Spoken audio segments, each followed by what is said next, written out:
Welcome to the dark side of Thailand. In this video, I'll be showing you how this country is destroying American fast food. It's an epidemic that I first discovered when I visited China. I went to a McDonald's there, and do you know what I saw? Complete debauchery. Us innocent Americans, we start these franchises like McDonald's, Burger King, Pizza Hut. But then what happens when those franchises go overseas to places like China, Japan, and here in Thailand? Well, I'll tell you what happens. They try to adapt the menu to the local palate, and the outcome, it's not always pretty. Today, I'm uncovering dark realities that other journalists won't even mention, but I'm doing it to show you how Thailand is destroying fast food. We're headed to our first location now. Let's move. Behind me, our first target, McDonald's. If you're gonna explore fast food in any new country, McDonald's is a great place to start. It's a perfect way to calibrate the fast food situation. If what you find at McDonald's is pretty straightforward, then you know that every other location is gonna be serving foods that you're used to and that you're familiar with. Unfortunately, that is not the case here. Inside this McDonald's, they have some wild items. Not just lunch, but breakfast and lunch. Right now, we're heading inside, and we're gonna do a 2-for-1. First thing you'll notice as you enter is they have a security guard. What goes on here that they need security? Oh, hello, sir. Hello, shake your hand. Swatika.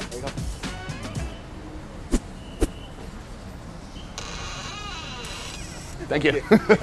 Easiest security to blow past ever. All right, here we are, breakfast. I'm excited because they have some menu items I've not seen anywhere in the USA, including this right here, chicken McPorridge. Have you ever heard of such a thing? So I'm gonna get a chicken McPorridge, and then you can also get a pork McPorridge. I'm gonna do that as well. Ooh, you can add a McHatongko. Looks like a Chinese fried bread. I will be adding that as well. Also here on the McMuffin page, they have a pepper chicken McMuffin. I'm not sure if that's something we have in the USA. I don't think it is. For a beverage, I'll be getting a strawberry Fanta, because I didn't know you could do that. Oh, God, there's things you can add. There's cheesy dip, but I don't need to dip anything. There's a corn pie. Okay, I'm also going to be getting a corn pie, I just realized. These screens really get you. Did you know that people on average order more from a kiosk like this than they will from a person, because you feel the harsh gaze of judgment from a human, but from a computer screen, you feel the warm embrace of nothing. I've got my order number, so now we wait. All right, folks, let's get into it. We have our first fast food meal of the day right here in front of me, and it looks pretty splendid, if I'm honest. Now, here's the deal with McDonald's and all fast food. Every time you see a new menu item, they're likely incorporating other foods that they already have. What do I mean? Come take a look at the porridge. This is the pork porridge, and obviously they're taking a breakfast pork patty and just cutting it up into little bitty pieces. Over here, we have the chicken porridge. Obviously, they're just cutting up a chicken finger into little bitty pieces and putting it into the porridge. Right here, you have some kind of overcooked rice. Let's see how just the porridge is. A bit plain. Now, they give you some pepper. You can put some pepper in if you want to, and that would probably help, but I don't think it's made with any kind of a chicken stock.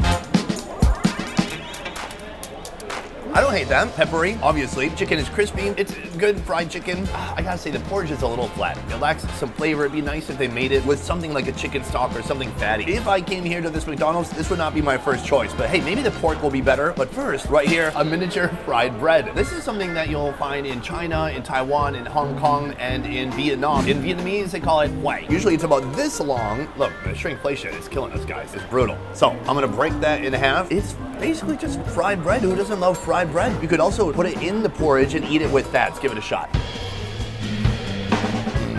That's very nice. A little crunch on the outside, pillowy, soft on the inside. It's really like the Asian equivalent of the hash brown. It's very nice. So from there we have this. This is the pepper chicken McMuffin. Something I've never seen in the USA, and can I say, a bit small. Let's give it a shot. I'm not sure what makes that a breakfast item. It's mayonnaise, it's chicken, it's cheese. There's nothing really breakfasty about it. So basically the McMuffin bread is doing all the work, but overall, I think it just tastes okay. So now to cleanse my palate, I will take a sip of strawberry Fanta. Wow. It tastes like strawberry was mainline injecting syrup into its veins. These strawberries were absolutely high on sugar. Now I'm high too. Our next sweet offering right here, the corn pie. In the United States, corn and pie are two words we don't usually see next to each other. And honestly, when I hear the words corn pie, it feels a little bit dirty. Man, I drank so much last night, I blacked out and I think somebody corn pied me. If you thought of something dirty, that's your fault. Maybe it's their fault too. Who wants to get corn pied? Well, me right now. I mean, I want to put my mouth on it. I don't know if it's going to be a good outcome though. Let's find out.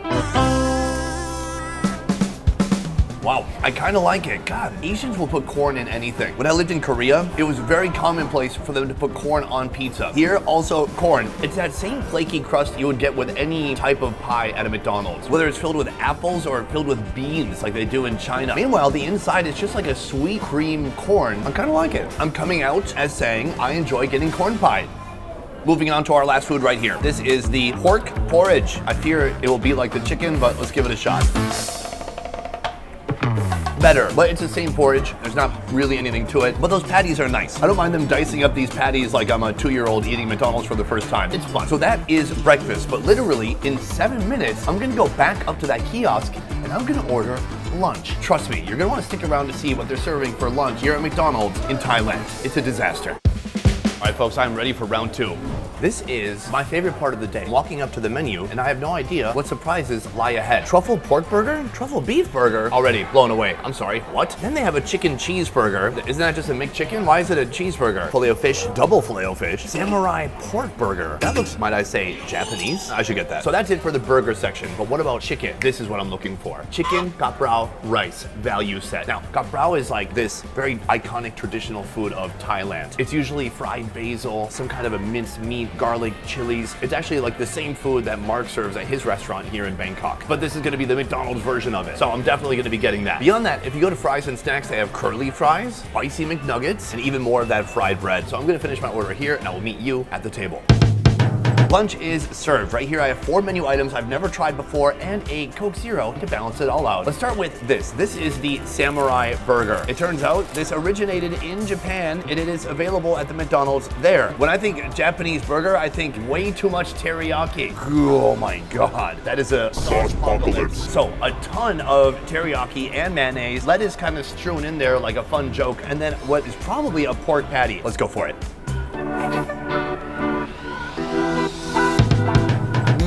Well, it's a lot of teriyaki. It's very sweet, sweet sauce. With the pork patty, it's okay. You get burgers in Korea or Japan, they always have some kind of a teriyaki option, and it always tastes kind of like an insane amount of sauce with mayonnaise. Is it good? It's okay. But it's also the least Thai thing here. We're gonna build up to this right here. This is a food doing its best to represent an iconic food of Thailand. But first, truffle? I'm not sure who decided that Thai people like truffle, but right here, we have a truffle beef burger. It looks just kind of like a quarter pounder with cheese. And then what? What's different about it? Oh, maybe it's that. That looks like it might be some kind of a truffle mayo or a truffle sauce.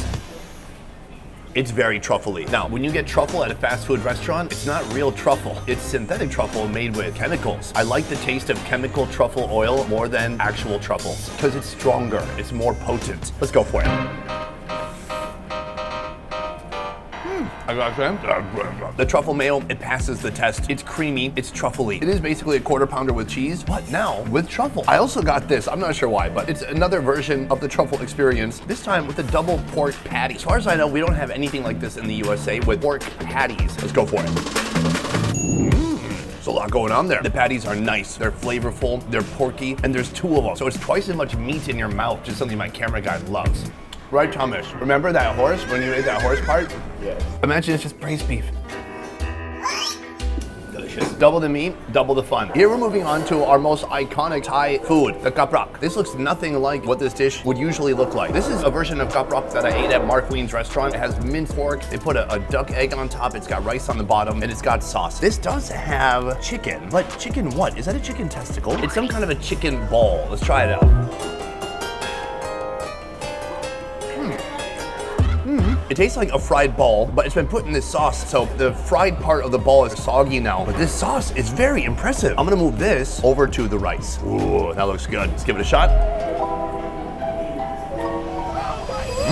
There's so much going on at one time. This sauce is shockingly spicy for something you will find at McDonald's. It's like a solid 7 out of 10 spiciness. If you gave my mom that, she would be deceased. I gotta say, it's a pretty cool food. The flavors are good, but then the chicken itself, it just has no texture. It tastes like they pulled it out the freezer, threw it in the fryer. It's uninspiring. So that is breakfast and lunch at McDonald's, but we have a lot more fast food action to see today. Next, we're headed to the king of fried chicken, KFC. Let's move.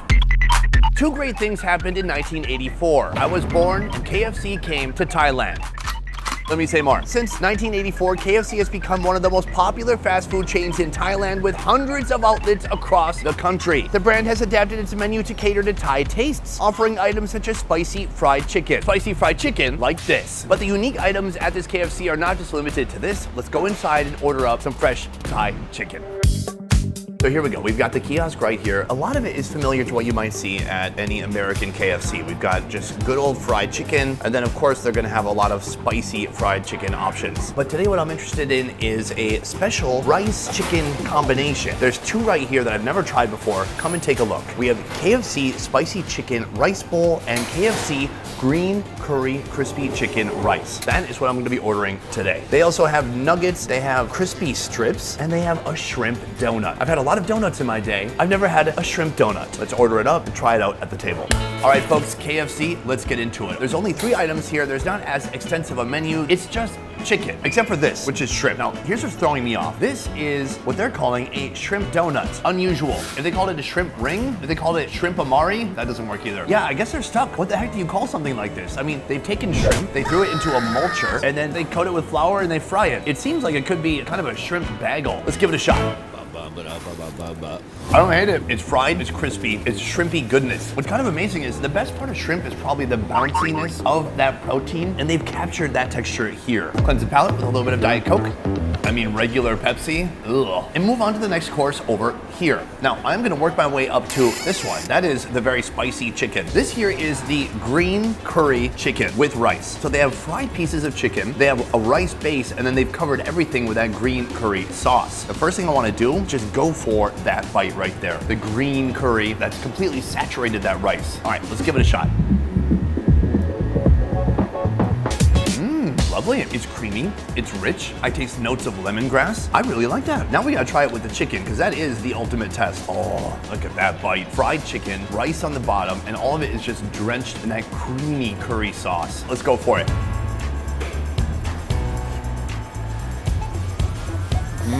I'm kind of blown away right now. I love to be blown away by food like this. This is not what I expected to find at a KFC. Well, I might have to change the title of this video from how Thailand is destroying American fast food to how Thailand is completely reinventing the fast food landscape worldwide. That's really good. But then there's this. This is the KFC spicy chicken rice bowl. Again, there's gonna be rice on the bottom. There's that same fried chicken, but all of that, this little kind of a salad and spice, that is what makes it unique. Let's see how spicy it gets, and let's see if it's any more spicy than what we just had at McDonald's.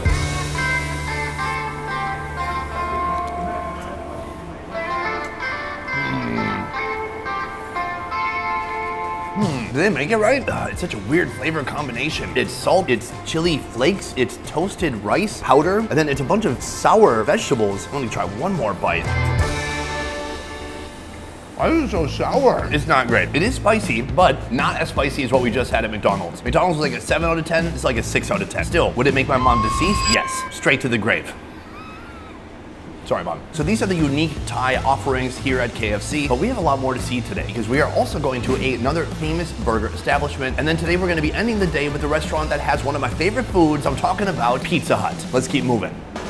We have come to our third location, another burger icon, the king of burgers, Burger King. Through my travels, I have learned that Burger King is willing to take a few more risks, especially when it comes to regional food. That's what I'm hoping to see here on the menu. Let's talk about one menu item I'm excited to see right here. Take a look at that. Here it says, where is the bun? That's right, because there is no bun made of bread, but rather a bun made of 2 cheese discs. It looks incredible. Let's go inside now and see what else we can find.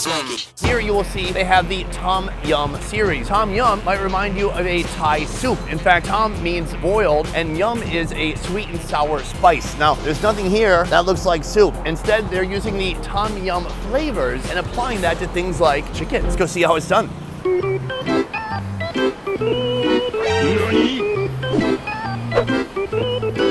Okay, I don't know who that was. Were they ordering? I'm gonna take over that person's order, I guess. Right here, they have the typical menu. Burgers in Burger King are completely reckless. They're huge, and they have so much meat, bacon, and cheese inside of them. It just makes my heart want to sing and also stop at the same time. Is that 3 a triple Whopper with beef? It's like a cow's worst nightmare. Even the cows are like, dude, that much beef? That much? Since we are in Thailand, we also have chicken. Now here you can see chicken flavored with Tom Yum seasoning, and I believe that is what I want to get. And then as we head to the rice section, then we find some more surprises. Right here we have something called Gai Klua Gre. I'm gonna order that because it's very local and no other Burger King around the world is gonna have that. I'm ready to order up, sit down at the table, see what we find.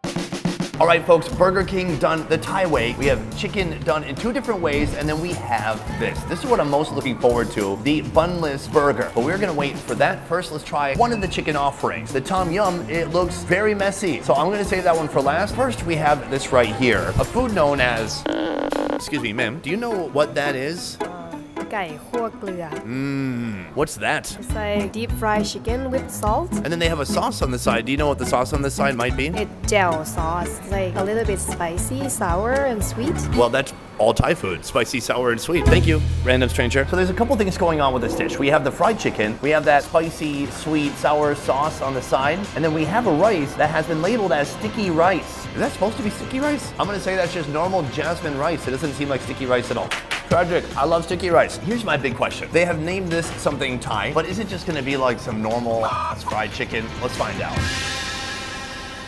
Yeah, it is. It's good. It's not disappointing. It seems like maybe real pieces of chicken rather than the processed chicken mush. It also tastes like a nice dark oily piece of thigh. But then we have this. This perhaps is where the flavor comes in.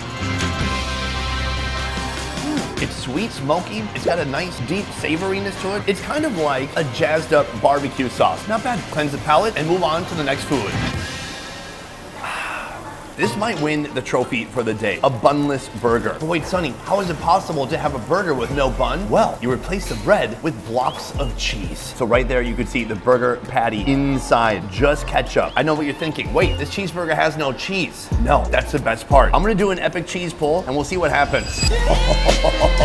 It is gooey, it is processed, and it's all over the place. Now, I don't recommend doing what I just did, but I wanted to give you a nice visual for what's inside. This is 2 cheese-filled hockey pucks. Let's give it a try.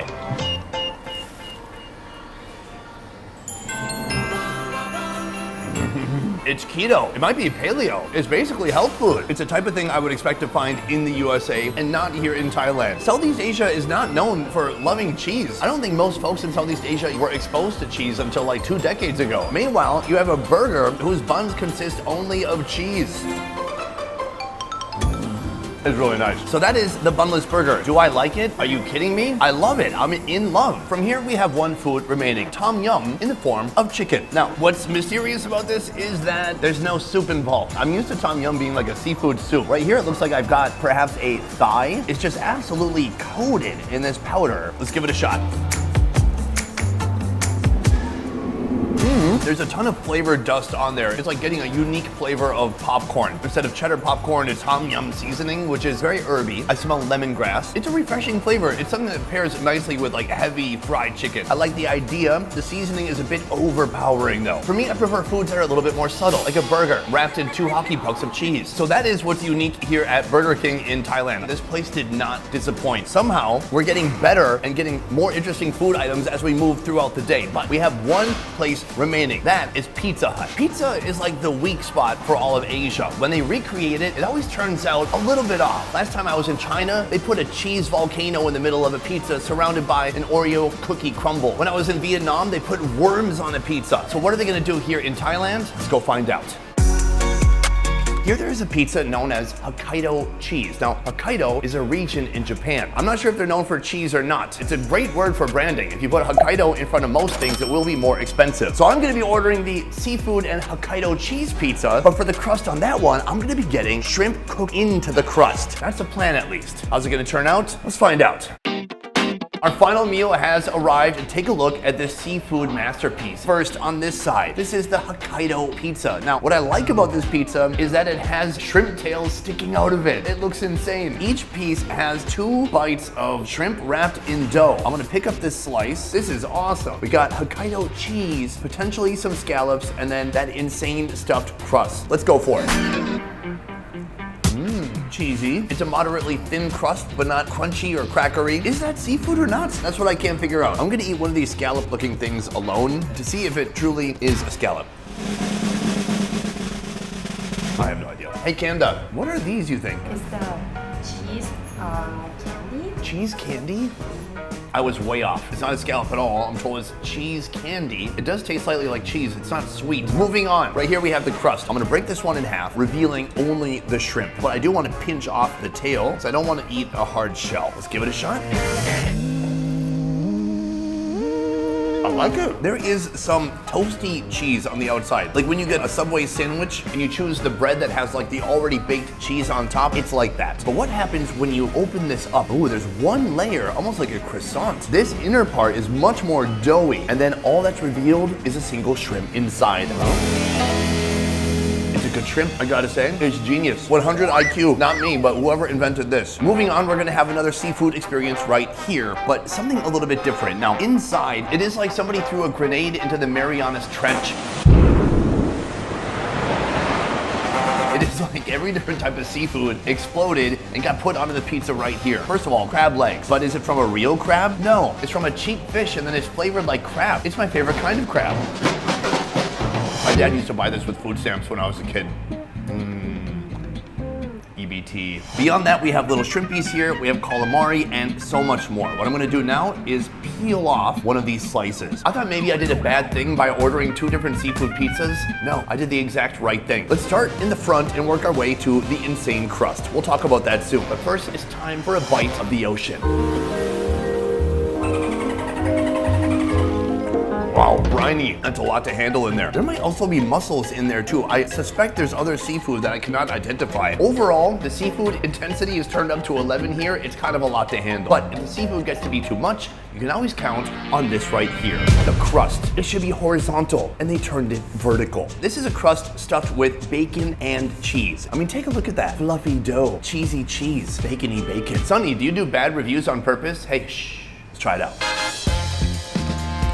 I like what's happening inside of here. They can just serve that as a side food. It doesn't have to be connected to a pizza. Perhaps my favorite thing about it is it has nothing to do with seafood. The baked cheese on top, it gives you a nice bit of crunch. You're getting some fat from the bacon. Then there's that big glob of cheese, all surrounded by some nice dough. I've heard of people who become addicted to popping pills. I could easily become addicted to popping this. And it's almost pill-sized. This, visually, at first, off-putting. But the more I look at it, the more beautiful it appears. Like when my wife met me. Eventually, she thought, handsome, because I have to stay with him the rest of my life. Here's what's gonna happen next. I'm gonna step outside this Pizza Hut and I'm gonna tell you which of these foods that I tried today should be immediately made available to Americans in the US of A. Let's head out. Today I set out to uncover how Thailand was making American fast food worse, but it turns out it's making it better. It's a result that I did not expect at all. Now, when I was in Japan, I tried to decide which of those foods should be exported to America, and the result was none of them. But today there are so many foods that I would love to have in Minnesota. From McDonald's, I would love to have that truffle beef burger. In KFC, I would love to have the green curry chicken. In Burger King, I would love to have that bunless burger, and at Pizza Hut, well, pizza is fine. But that's just my take. What do you think? Looking at the fast food available here, would you desire to have any of that brought to the USA? Let me know downstairs in the comments. Otherwise, that is it for this video. Thank you so much for watching. I will see you next time. Peace. All right, I'm out of here. Bye. From here, I'm headed to the red light district. I heard it's a meat market and I'm in town for some sausage. No, I meant a butcher shop. I'm looking for a butcher shop with meat, with sausage, Chinese sausage.